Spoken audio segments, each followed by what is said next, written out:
She's biracial. She's a biracial girl. She's biracial. Fuck you, Denzel. So a lot of people have asked me questions about the videos that I've posted, about situations that I've been through, and if they're real, do I make them up on the spot? Did that shit actually happen? What's the whole deal with all this shit that I post and say that happened? Like, why haven't I really gone into detail about it? I've always felt like the person who did it was low-key always watching me. Now that I know that they aren't, I feel way more comfortable about doing things and saying things and talking about situations, because I know that I have a large following, and for the most part, they get extremely curious, especially over people that, like, you know, consumers, they get curious over people that they watch. So it's been a year and a half, no, it's been a good 2 years since I posted the video about how my dad and stepmom tried to kill me. And in that year, so much has in that 2 years, so much shit has happened. And I honestly don't care if I talk about it now at this point. So I want to say I was 14. When I was 14, I just came back from North Dakota. I lived with my grandparents and my dad. And my dad wasn't a really nice guy. He kind of fucking sucked. And honestly, the reason that we even came back was because he got kicked out. So we came back, and, you know, he has this girlfriend, this wife, this young-ass wife. I'm gonna change her name to Katie. Katie was young as fuck. Katie was young as fuck. Okay, when I met Katie, she was like 16. So Katie's young as fuck, and I'm a teenager, and so honestly, so is she. So when it comes to women and stepchildren, especially if they're immature women, they usually will become jealous over the child. And sadly, that's the situation that happened, even though I didn't even like my dad. So I don't know why she felt like we had to compete. Girl, have his ass. I don't want him. So when I get back, I go back to school, I do all this, and slowly but surely my stepmom becomes more and more evil, to the point where I'm not allowed out of my room, I'm not allowed to go out, I'm not allowed to see friends, I'm not allowed to, like, go with my siblings to her parents' house. Like, I just sit at home, and I'm not allowed to have a phone, I'm not allowed to do anything. Like, I'm 14, I didn't get in trouble, so wipe that out of your heads, I didn't get in trouble. But it became so bad to the point where I couldn't connect to the outside world. So my dad, one night he loses some caramel, and my dad was on drugs, so he forgot that he had hid it from himself, basically. And he searched me and my brother's room. I was 14, I self-harmed at this time. He found my razor blades, and I hadn't used them. He made me, like, you know, show everybody, like, make sure I wasn't doing anything. I didn't do it. He still took me to the mental hospital because he was still freaking out about the caramel. And to this day, I can't understand what it was that boosted him to freak out about the fucking caramel, but what boosted him to go through my drawers, because I was the first room that he went to. I don't know what pushed him to check my shit first, but whatever. So he took me to the hospital, and in the car ride home, or in the car ride there, he's calling my grandma and telling her that I'm psychotic and I'm doing all this crazy shit and I'm addicted to drugs and all of this shit, and I'm sitting in the back like, no the fuck I'm not, no the fuck I'm not, no the fuck I'm not, like, what are you talking about? We get to the hospital, we sit there for hours and hours and hours, and he finally just leaves me there. So days go by, I get home, and I go back to school like nothing ever happened, and yada yada yada, that's fine. The next day after that, I had actually got one of my friend's phones and had texted my grandmother what had happened, and was like, dude, I'm afraid, like, for my safety. I'm 14, like, my dad's freaking out. Like, my dad's a big guy, and he's not afraid to hit you. So I'm like, I'm scared for, like, my safety. Like, he's been going off on me too much. He's getting to the point where, like, I don't know what he's gonna do next as a punishment. So she's like, fuck, I'm gonna come get you. So she drives across the country, and I tell my dad that she's doing that, and he starts wigging out, and he's like, no the fuck she's not gonna come get you. You don't get to fucking leave whenever you want. You don't get to make decisions for yourself, yada yada yada. So for that whole week, my grandma was driving to come get me. And it was an extremely far drive. It was like 36 hours, dude. So she drove that entire time to come get me. And that entire week, he's like, you're not fucking leaving. Tina's not coming for you. She's not gonna save your ass. I don't even know why you're hoping for that. This whole week, I'm talking to my grandma via my friend's phone at school. Like, it got to the point where I literally used this girl's phone during class because I didn't have my own and I needed to text my grandmother. So the day that my grandma was supposed to come, there was traffic, some shit, I don't know, she was stuck in another state. My stepmom pulled me out of school. She's never done that before. She's never pulled me out of school. She's never picked me up from school. She's never gotten me early. She's never done anything. Picked me up from school before. She's never picked me up from school before. And that right there is sus as fuck. But I'm a kid, so I'm like, hey, I get to go home early from school. We get home, and my two siblings, or my half-sister or my stepsister and my brother aren't there. That's weird as fuck right off the bat, because usually if there was a reason for you to pick me up out of school, then there's probably a reason for you to pick them up out of school.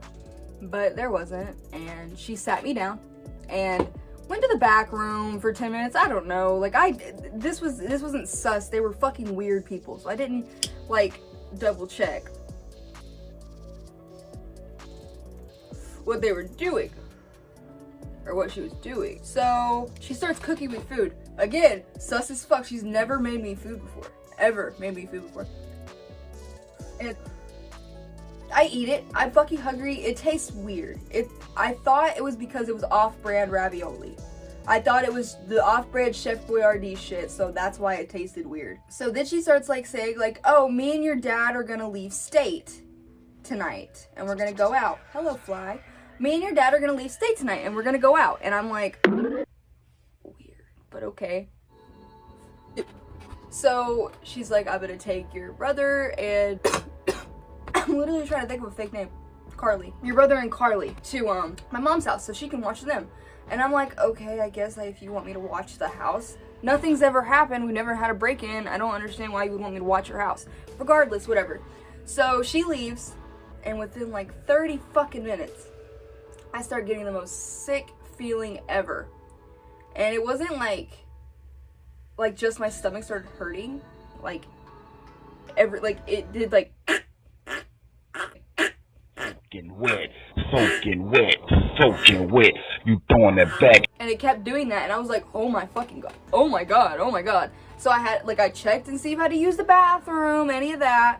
I'm watching TV, and it just gets worse and worse and worse and worse until I eventually get nauseous and I, throw up. And I threw up all of the ravioli I ate for dinner, everything I ate for lunch, everything that I had in my body was up. And how I knew something was wrong was usually when you throw up, you don't reject water.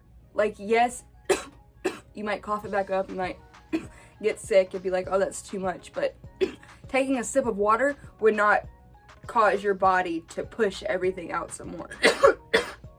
So while I'm dry heaving, don't have anything else to throw up, I take the biggest fucking drink of water I have ever drinking in my entire life. And all of a sudden, my body, it feels like I feel it hit the bottom of my stomach, and all of it, my stomach just did the cramped again, and it just shot back up. And so I started getting scared, and I just kind of laid in the bathroom floor for a good hour and a half. I knew nobody was gonna come. I didn't have a phone or anything.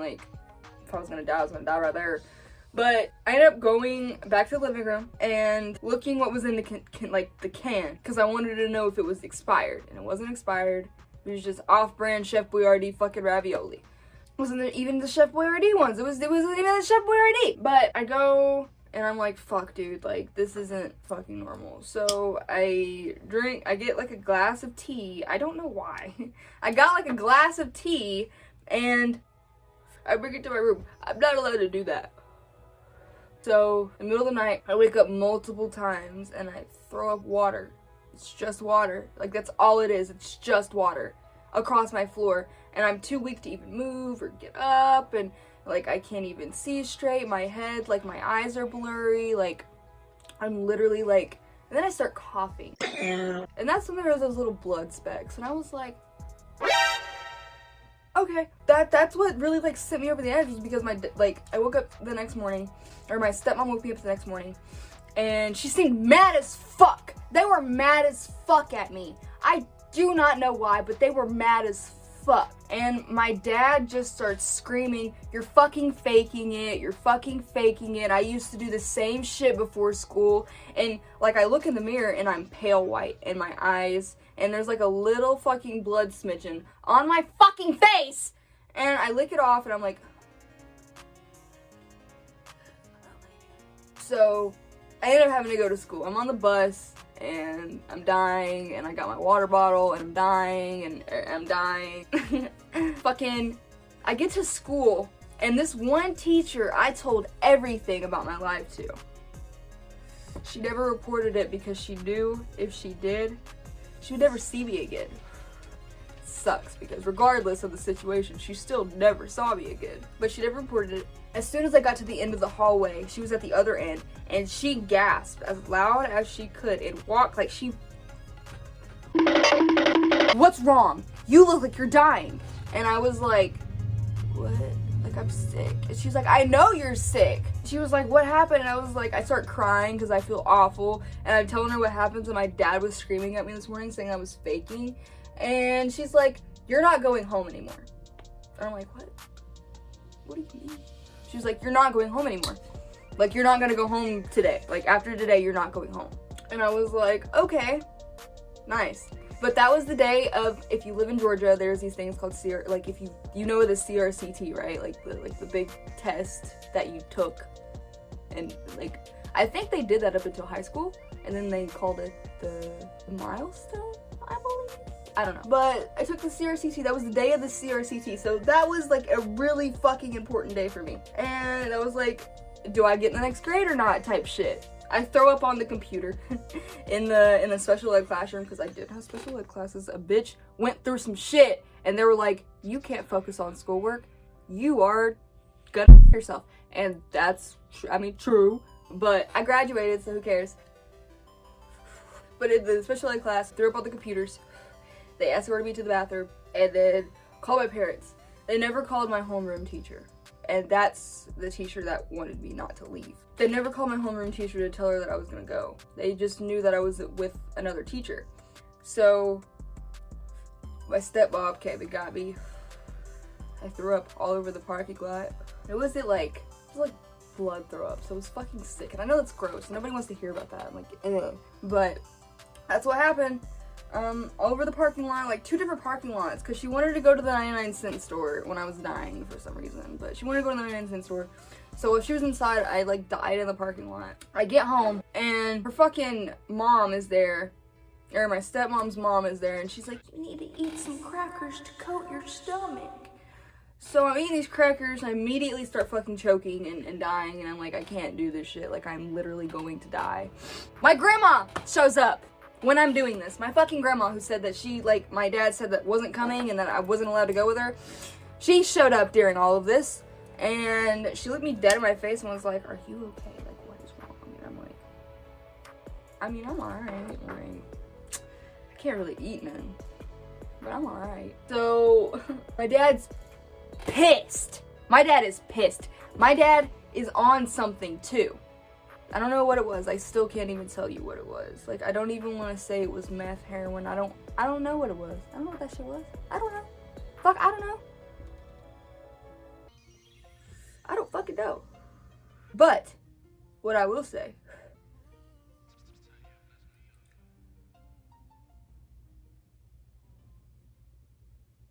he was mad as fuck.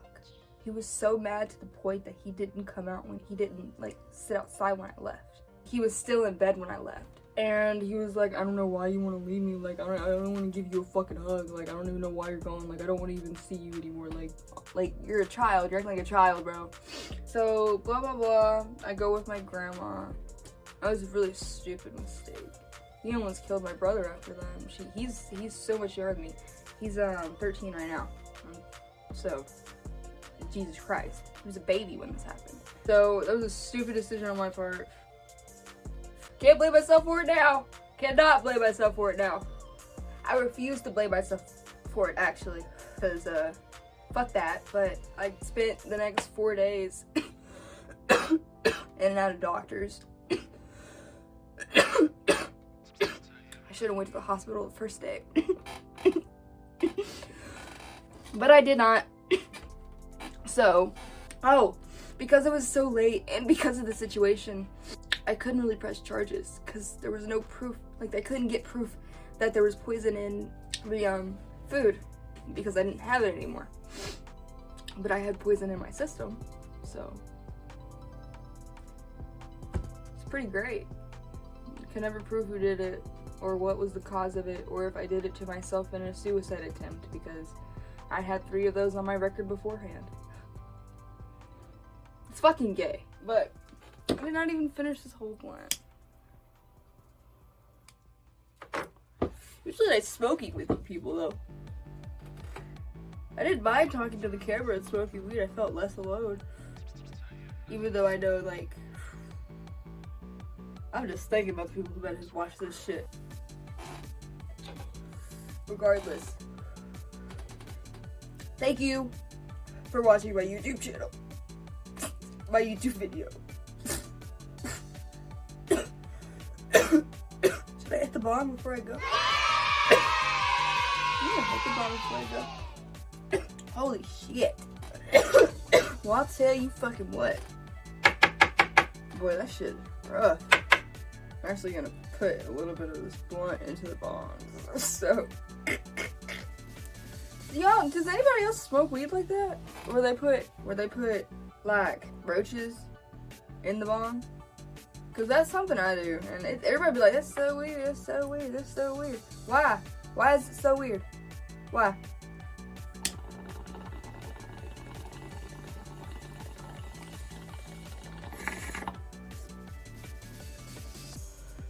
The moral of this story time was basically, if you think you've been poisoned, you probably have. Always be cautious the first time your step-parent picks you up from school. If not, you end up like me. Dead. Who that knocking on my front door? Money records. Who that knocking on my front